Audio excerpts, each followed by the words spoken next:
Hey everybody, I'm super happy. I saw a post the other day by an Okinawan birder that I follow, and he'd posted of a diving osprey, and it didn't say where it was. I have no idea, but this is the local park. I did a video about taking pictures here recently, but I'd come here over the winter and I hadn't seen any diving ospreys, and I'd given up because they basically all left about 3 or 4 weeks ago. Anyway, I saw this picture this week of a diving osprey and I just guessed it might be here. Came here after work, sat around for about 20 minutes. There's not much other stuff going on, very little, few birds at the moment. All the winter birds have gone.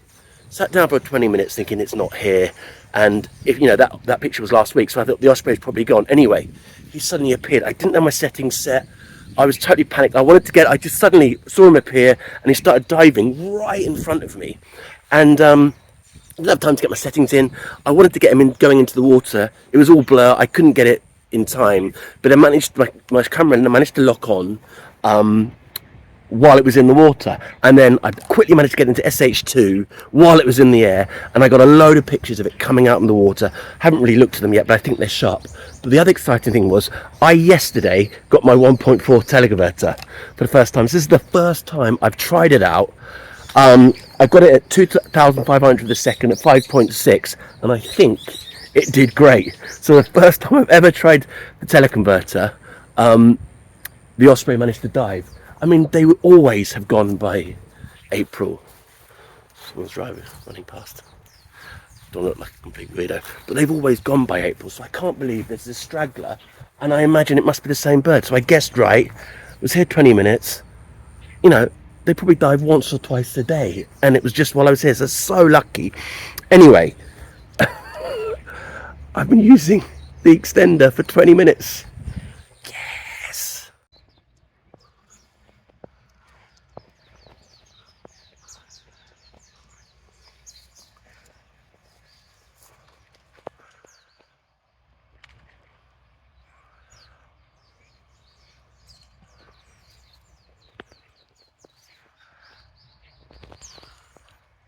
Probably got another half an hour before I have to go and pick up my kids.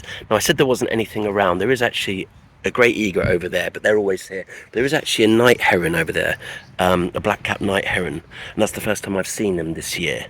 So that's pretty cool. But apart from that, very quiet. But the fish he got was only small, so I'm just going to wait here to see if he comes back.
So I hadn't been at the park long. I think I was in aperture priority. I hadn't done my settings, and suddenly I saw an osprey. So I thought, wow, I am in the right place. There is still an osprey in the area. But immediately as I saw it, it had been chased away by a crow. So I just grabbed these quick shots as it was flying away to me into the sun, so they're underexposed. And after it flew off, I looked down at my camera and I thought, right, I need to get the settings right just in case it comes back, although I had a feeling that it wasn't going to come back because the crow was really harassing it. So anyway, I got it into SH2 because I wanted to maximize the most amount of frames per second. SH2, for those that don't know, is 50 frames a second with autofocus for each shot. So I got it into SH2. I put it to 2500 a second, f5.6, which is wide open with the teleconverter, and that in itself is quite remarkable. I've never used a teleconverter before where I haven't stopped down at least 1, 2, 3 stops to maximize the image quality. With this one, it seems like you can just shoot it wide open and get great image quality. I will test that more, the more I use it. But yeah, so I got it into auto ISO, and I think did I do +3 exposure compensation? I would have done if I'd done aerial shots. I think I might have done.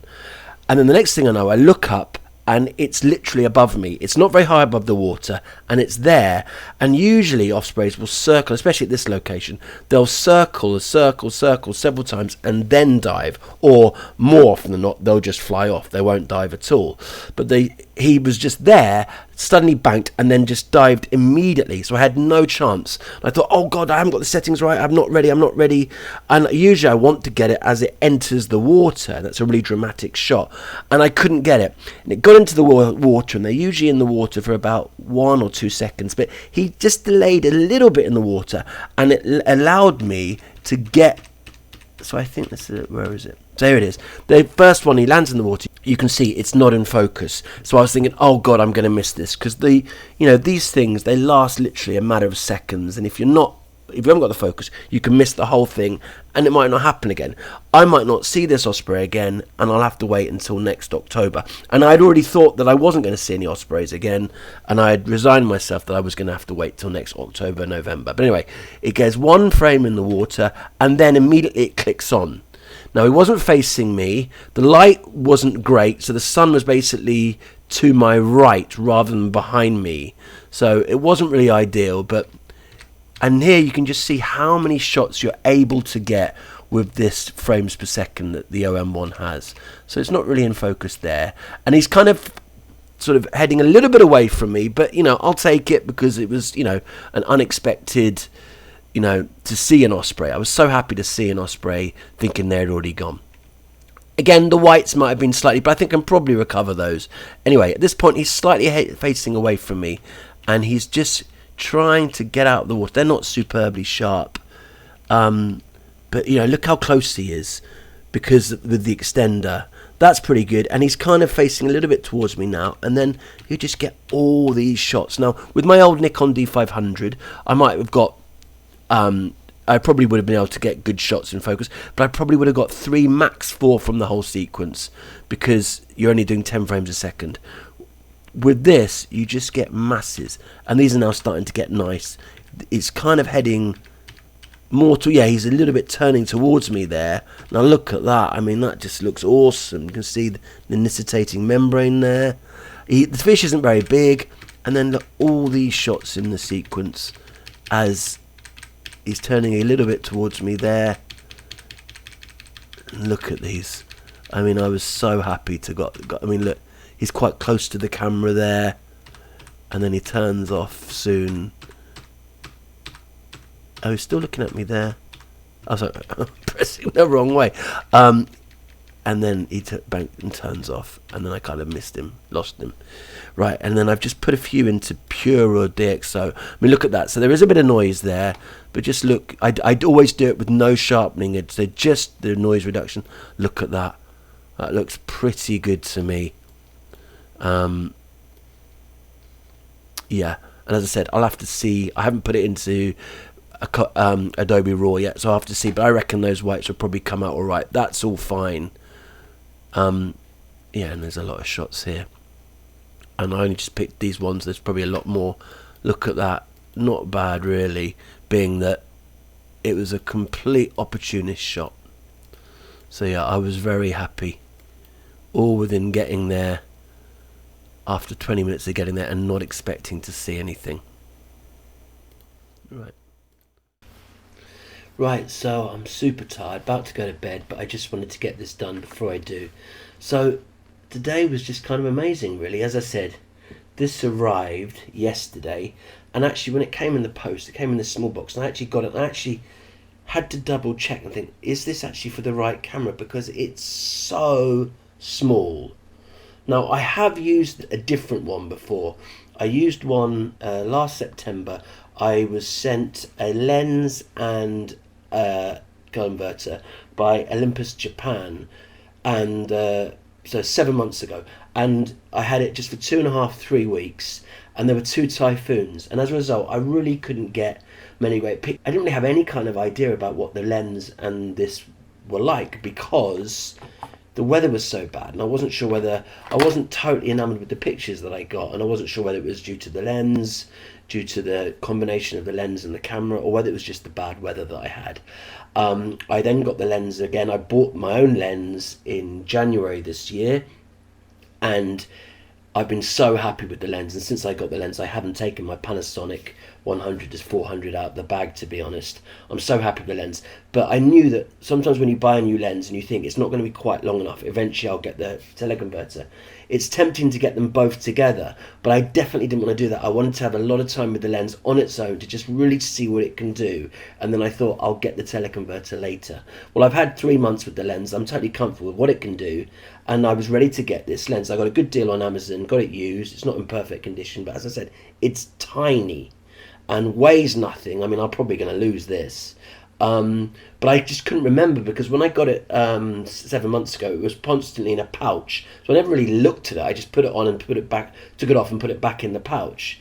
But when you look at it there now, it's just so small. And there's the lens, the bare lens with the camera. And there's the lens with the teleconverter. It adds no weight, literally no weight, and it adds no extra size. So in terms of the package itself, it's almost identical, but obviously it takes the 300mm to 420mm times 2 because of the crop factor. You've got 840mm in a very small package, and as I said, it's so good that you can shoot it wide open, because here is a 1.4 Nikon teleconverter that I love. I've used it a lot in the past, but I would never shoot this wide open on an old DSLR. I would have stopped it down to, well, at least 2 stops. So that's what's so great about that teleconverter. So anyway, I'm definitely going to put it through its paces the longer I have it, but just to get it, and then within 20 minutes of putting it on, the first time I've used it, as I said, my teleconverter, the first time I've used my teleconverter, and then to have a bird that I totally wasn't expecting to still be around, I didn't have any luck with at all this winter, and then to get it to dive right in front of me, and I didn't get the whole sequence, but I got enough shots that I was really, really happy with it. And it might seem, well, you got lucky there, but actually, over the winter, I went to that location, I reckon 30 or 40 times. I reckon I put 50, 60 hours in over the winter, specifically to try to get ospreys, and I had next to no joy at all. Yes, I took pictures of other stuff, but my primary reason for going to that particular place was because ospreys in the past have died there. This year they didn't. And I heard from another Japanese birder I was speaking to, and he said the reason was that this year there were so many cormorants there, and there were. The water was full of cormorants, and maybe they just cleared up the fish. Well, today I saw 1 cormorant. So that's maybe why, apart from the crow harassing the osprey, that was maybe why the osprey stuck around. Now, I'm hoping he's going to stick around for a while, so I'm going to go back tomorrow, maybe the next day. As I said, I only go at the end of my work before I pick up my kids, so I literally only have an hour. But if he's still around, I'll try and get some shots. But I have a feeling today was as good as it's going to get. And I just got so lucky because I'd written off this winter. And when I got the OM-1, the one thing I really wanted to do was, apart from photographing diving kingfishers, was photographing ospreys. And it was so disappointing that I didn't have a chance to photograph ospreys really, diving for fish in the last winter. So that was such a bonus today. And I think a point I want to make is, photography, obviously having skills through years of practice, having good gear, are very important. But actually, opportunity is often more important than those things. I mean, you see different videos on YouTube. There's a guy, I can't remember his name now, but I haven't seen one of his videos for years, but I used to watch his videos, and he used to take great pictures of ospreys. And he showed video of where I think he was in Florida, and there were so many ospreys diving, and I just think anybody with a good lens and the relative amount of skill, being in the same location as that guy, they're going to get a load of keepers. And I'm sort of the other side of that. I go to a park, or a location continually over the winter, hoping to see just one glance of a diving osprey, and I'm 90% of the time I'm disappointed. So when it does come along, you feel really, really lucky. So today seems like luck, but trust me, I put in the hours over the winter and got nothing. So I was so happy with that. Anyway, I'll keep you posted about how the teleconverter does with the OM-1 the more I use it. But I just wanted to let you know what a great start to twin it with pair it with my lens.